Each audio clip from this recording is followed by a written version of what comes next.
Hello everyone, welcome to new episode of Know Your Career. Here we interact with different professionals in order to understand their career, in order to understand the ground reality, so that you can take an informed decision about your career. So today with us we have Nehal, who is a management consultant at Ernst and Young. So hi Nehal, welcome to our show. Hi, Asif. Yeah. So Nehal, just give us a brief introduction about the management consultant profile. Okay. So typically, management consulting as a sector, what we do in our daily life or what our work revolves around is, if I were to sum it up in one sentence, we help businesses do well. So, for example, I'll give you examples of projects which I've worked on. So there were projects related to EBITDA improvement, where we were helping a particular client who is into a particular industry in improving their EBITDA. Improving EBITDA can be done in various ways. Either we cut down on their costs or we improve their sales. Then some projects are related to cost reduction. It could be overall cost reduction. It could be cost reduction in a particular domain, like supply chain cost reduction or logistics cost reduction or procurement cost reduction. So these are the different types of projects which mostly management consulting firms take up. There could be other types of projects as well, where you do not impact the financials of a company directly, but you help them grow in their business or help them make their become better at their businesses. Like you could be helping them in digitalizing their processes, which will in turn help them in future, which will in turn help them improve their costs or improve their profitability, but it doesn't have a direct impact on it. So generally, if I were to sum up in a nutshell, management consultants help their clients improve up in their business. So the next question is regarding qualifications. Most of the people believe that they have to do an MBA in order to enter into the consulting field. So, what is your opinion regarding that? How one can enter in the consulting field without an MBA? So I'll give you my honest opinion about it. So like I have been working as a management consultant, and up till now I hadn't done my MBA, and I think I did fairly well. But in general in the industry, if you see, most as in around 80 to 90% of management consultants you find will be of the background as in they would have done their MBA. I think that is because in management consulting you have to deal a lot with the business.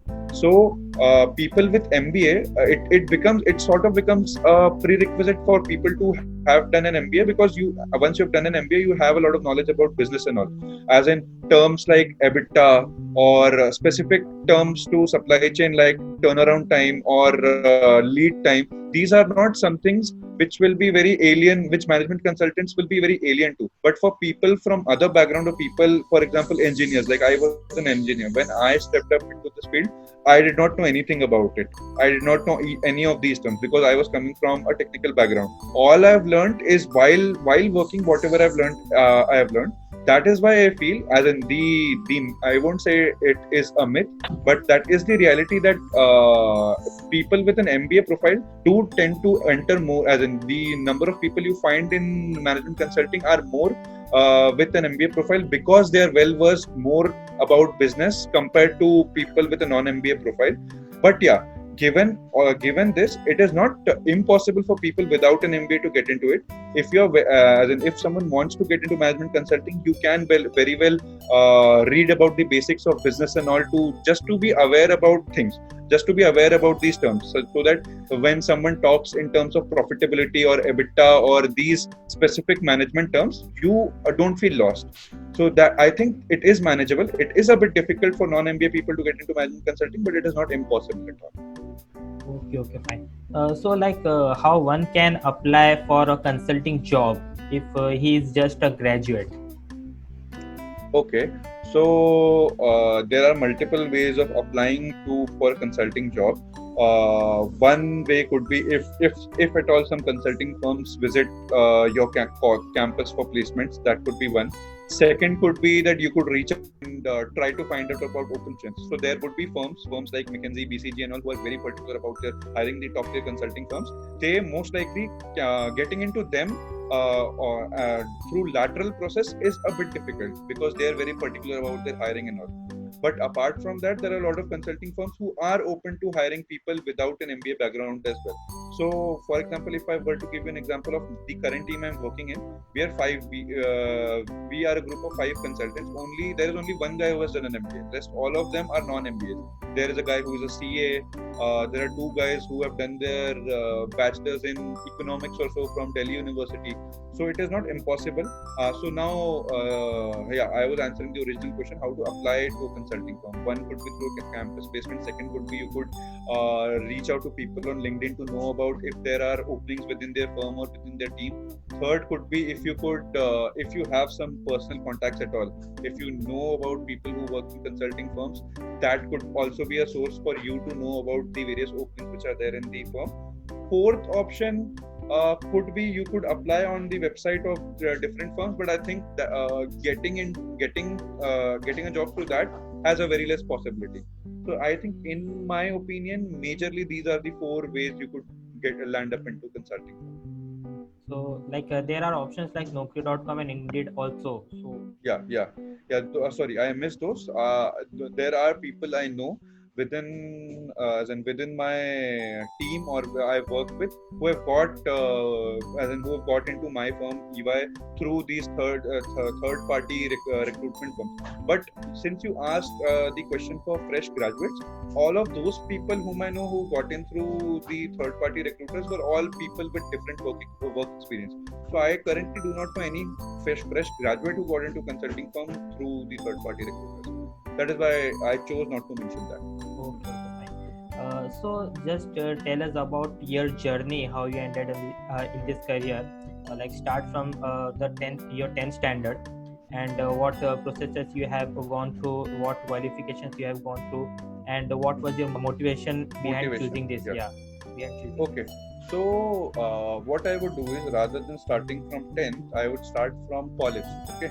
So because 10th is very early to start from. At that time, I'm sure people would not be even knowing what management consulting is, and it is very early to make a career choice at that time. So while I was in college, so I pursued my graduation from IIT Kharagpur, and my branch in which I did my engineering was metallurgical and materials engineering. So while I was in my second year, I was thinking, I thought that I'll go for an internship in the upcoming summers, and I was confused whether I should go for a core internship or a non-core internship. But I thought ki till the time I don't experience the core sector myself, it would be a bit unfair for me to leave that aside, because that is what I'll be studying during the course of my 4 years. So I decided to go for a core internship.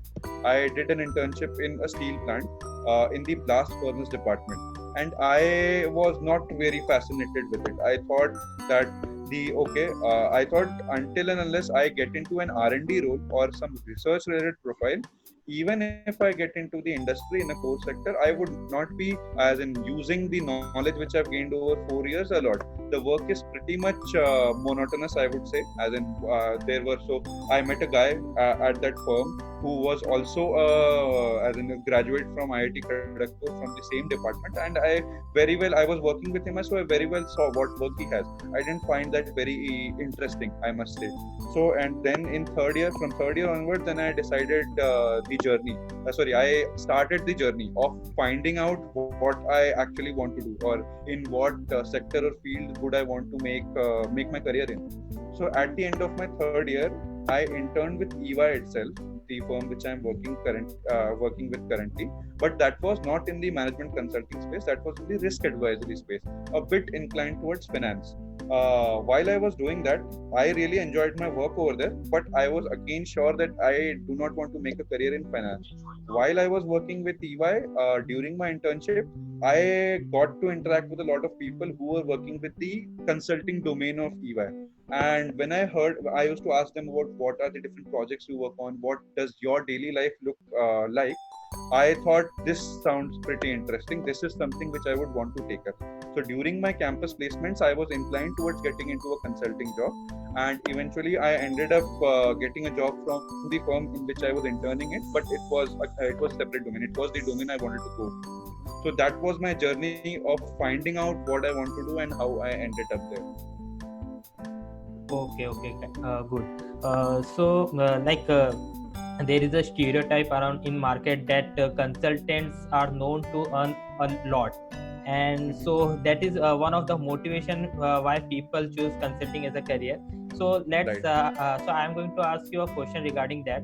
What is the Sure. salary range a Mhm. fresher graduate can expect in a consulting field if he is graduating from an average engineering college or some other college? See, again, the salary would be very specific to the firm in which you get a job. So I will tell you about, I can give you an idea about my salary, which I got after I graduated. So my salary was around, I would say my gross monthly salary was around 60,000 at the time I joined. And as you said that the growth is good in consulting, or the consulting firms are known to pay well. In my case, I would say the starting salary was not very high; it was decent. But over the 3 years, my salary over the 2 years or 3 years, my salary has grown a lot. So yes, your that assumption or that stereotype which you are mentioning about is right. Growth generally in consulting firms is very good, but it also depends on your performance. The better, the more you perform, you will get rewards. You will get monetary rewards for it. Okay, okay, fine. So, like, what are the basic skills a person should have in order to choose a consulting career? Right. This is a very good question because people generally go around figuring out what do I do to get into consulting firm. To be very honest, there is no technical knowledge required because you will mostly be dealing with business and all. The two very essential skills which I think people should have is the ability to think logically. Logical reasoning or logical thinking should be really good, and structured thought process is very important. So structured thought process, when I say, I would mean that whenever you're interacting with a client, for example, if you have to interview someone, so when you are asking a question and that person is giving you an answer, it is very important that you think logically and in a structured manner, and you have the follow-up question ready. That is the basic approach which you follow in all your work which you do as a consultant. These are the two basic skills which are very, very important, and most consulting firms, as people, I'm not sure if people would be knowing or not, most of the consulting firms, when they do their recruitment, they do it through a case methodology. You'll be given a case and you'll be asked to solve it. So the idea behind having a case-based recruitment process is to test these two things: how logical, how strong is the person in his logical reasoning or logical thinking, and how structured is his or her thought process. These are the two basic skills required. Apart from that, if you are well versed with basics of business, that comes in as a plus. But I don't think that is a prerequisite for any consulting firm earlier, because people can learn that over time. So next we are going to go for a part where we describe a day in the life of a management consultant. So just tell us about what are the daily activities you are supposed to do in your career.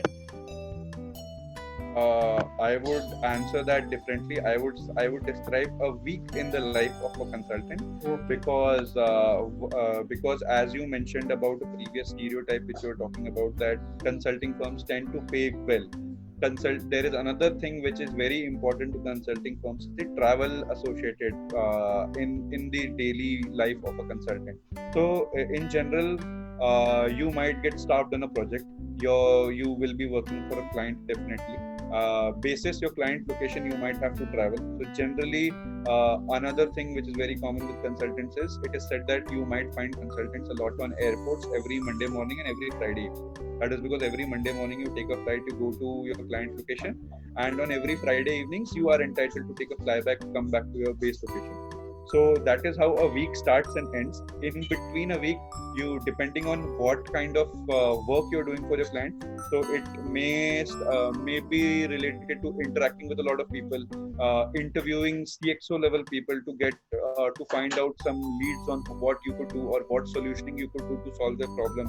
It could, once you are done with, once you have done your groundwork, you might be expected to find a solution. Solution could be creating a tool for them, or making a change in their existing processes. So it could be devising the solution. Once you have devised the solution, you need to get the buy-in from client as in they're okay with the solution, they're okay to go ahead or implement that. So this is the type of work which you are expected to do, considering what kind of project you're working on and what stage it is in. Your daily work might change basis that. So there is one very good thing about consulting is that your work is not monotonous at all. So to be very honest, there is no specific, no one specific answer to what a day in the life of a consultant looks like. You could expect to be traveling a lot, and in a nutshell, or very simply, if I were to generalize, you will be expected to solve problems and help your clients. Okay, fine. So the next question would be relating to the growth prospects. Can you throw some light upon what are the hierarchy that one is supposed to go when he takes a line in consulting? Okay, so again, the hierarchical positions might change from firm to firm. I'll give an example of how it is in my firm. It is more or less similar.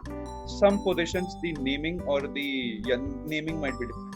So in our firm, the lowermost position, the junior-most position is an analyst.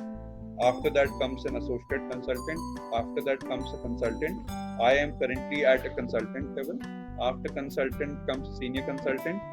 After senior consultant is manager, project manager. Above project manager is senior manager. Above senior manager is director, and above director is the partner. So this is the typical hierarchy. And above partners, you might hold leadership positions within the firm, but in general, this is the hierarchy. It starts from analyst, and the highest most position is the partner. Okay. So at what level we get to interact with the chief executives, employees of the company? Generally, see, again, it depends. So I am at a consultant level. I have very frequently been interacting with them. I had started interacting with CXO level people while I was an associate consultant itself. There is no bar to it. Someone at an analyst level can also start interacting with CXO level people. It again depends on how confident you are about whatever you have to do, and how much faith does your team have in your abilities of being able to do whatever you're asked to do. So there is no fixed position like that. There are people in my team. There is an analyst in my team who very well gets to interact with CXO level for work. There is no such minimum level which you have to reach before you start. Okay, fine. So the next question would be regarding the work-life balance.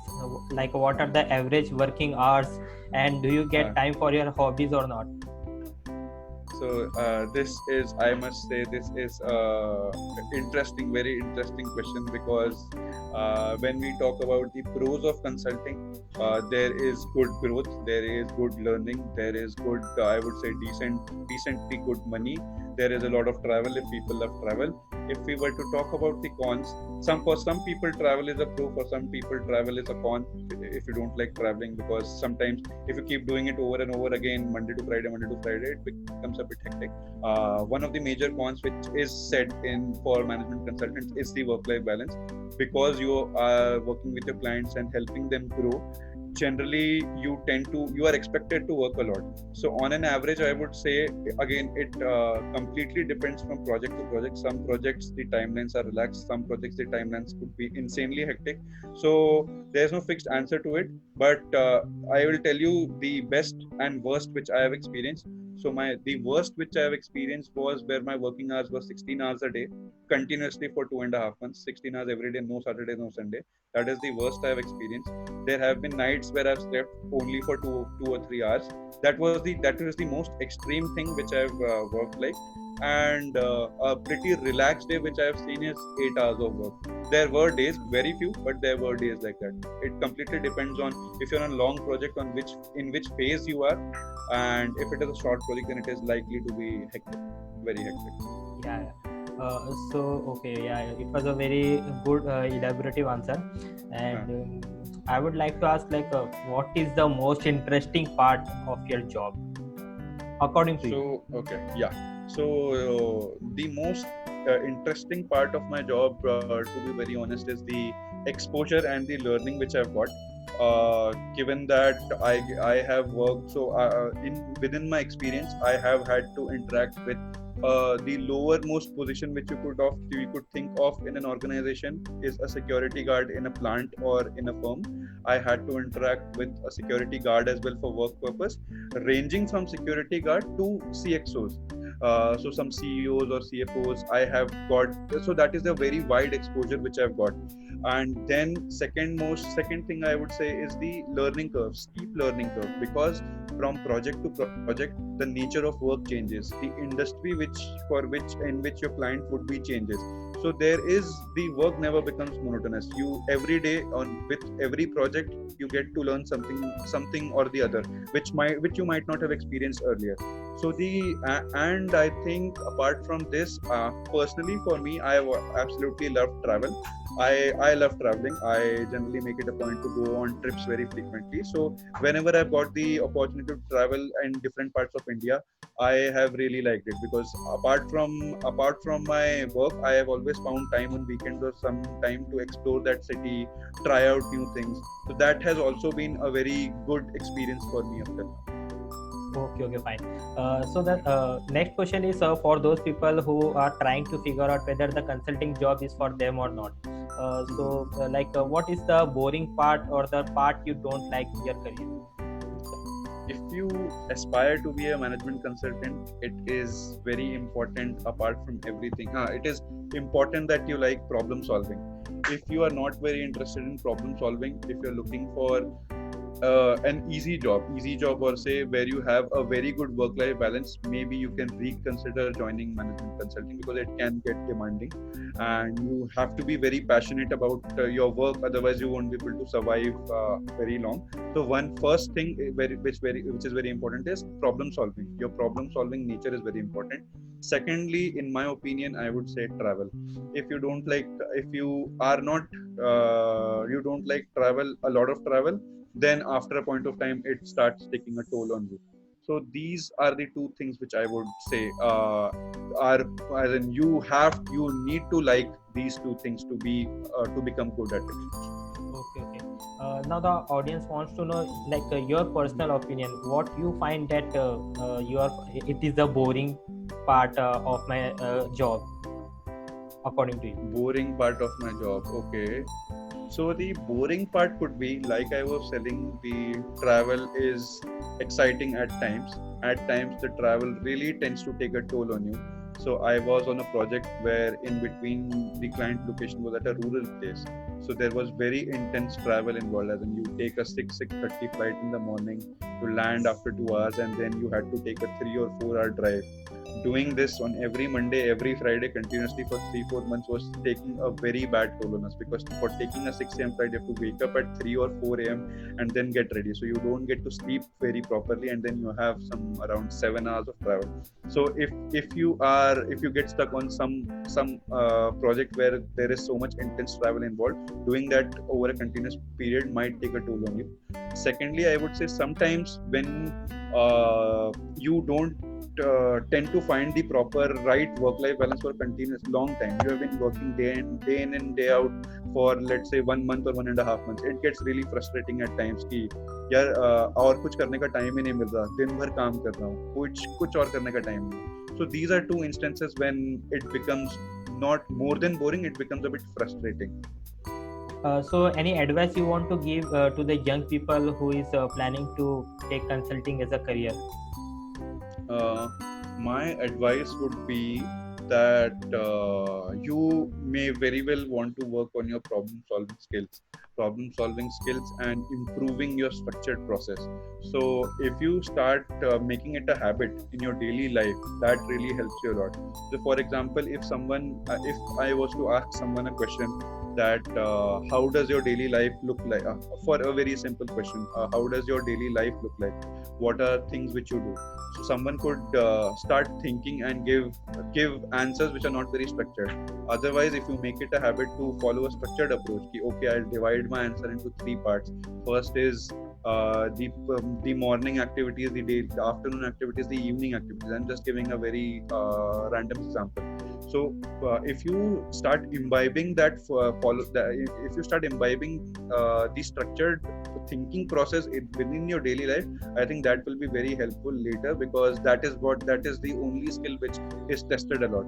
I think apart from that, there is nothing as such, no specific knowledge which you can gain. Also, another advice which I would like to give is, there are a lot of technology enabled solutions which are going around in the market. So a lot of problems which you solve for the clients, you have to bring in technology in it. Technology, when I say, it could be related to artificial intelligence, machine learning, or knowing about a lot of tools which are there in the market. So if you could enhance your skills in those, if you have good knowledge of, for example, machine learning, not very in-depth knowledge but overview of machine learning, it could really help you become a very good consultant in terms of devising innovative solutions and helping your client better. Okay, fine. So thank you, Nihal. You have shared a lot of information with our audience. So thanks for joining with us. Sure, no problem. It was a pleasure for me to join this event and share my knowledge with everyone.